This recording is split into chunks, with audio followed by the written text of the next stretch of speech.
Ilagay na natin mga trobes ang ating manok din eh. Hindi naman natin isasalang. Kasahin din natin na rin. Natidin yung lasa eh. Sa ilalim na rin.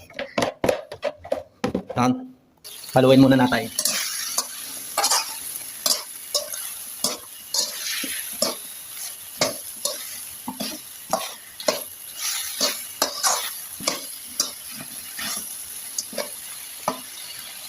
Sasangkot siya muna natin na rin sibuyas at saka bawang para bumango.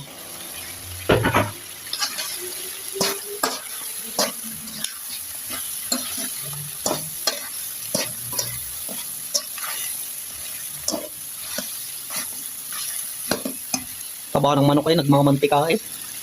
Hindi na mga tropa si amoy ng ating bawang at saka sibuyas. Pwede na natin ilagay ang ating ano, ang ating gata. Haluin lang natin ang isa.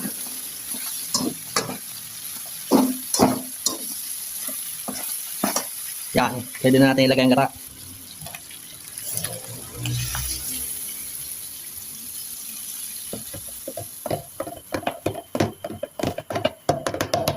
Kasaidain at mahal ang gata ngayon.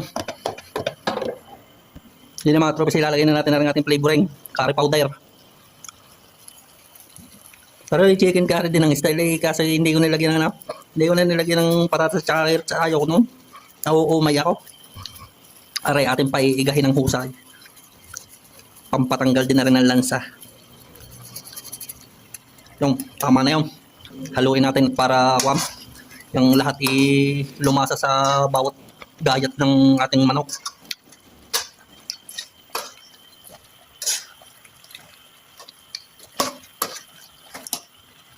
Lagyan natin mga tropes ang ano, sili. Huwag na natin gayatain at napakanghang. Eh, ni palamuti ko lang diyan.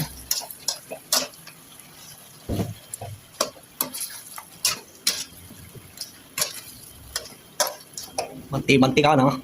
Lagyan din natin mga tropes na rin kaunting patalabyar na rin. Yan. Pantanggal din yan na lansa.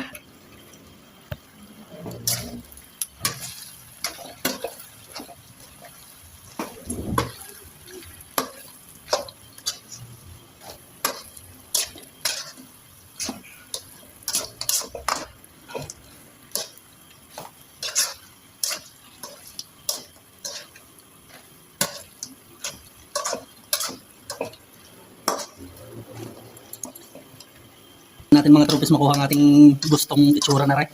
At tingnan nyo naman, mantika na lang ang sabaw. Parang style Indiano ng lutong ito. Sarap na rin. Pang isang linggong pang ulam. Pero pagka may dadayo sa akin, ay baka mapadali nga din eh. Ayos nga rin pulutan.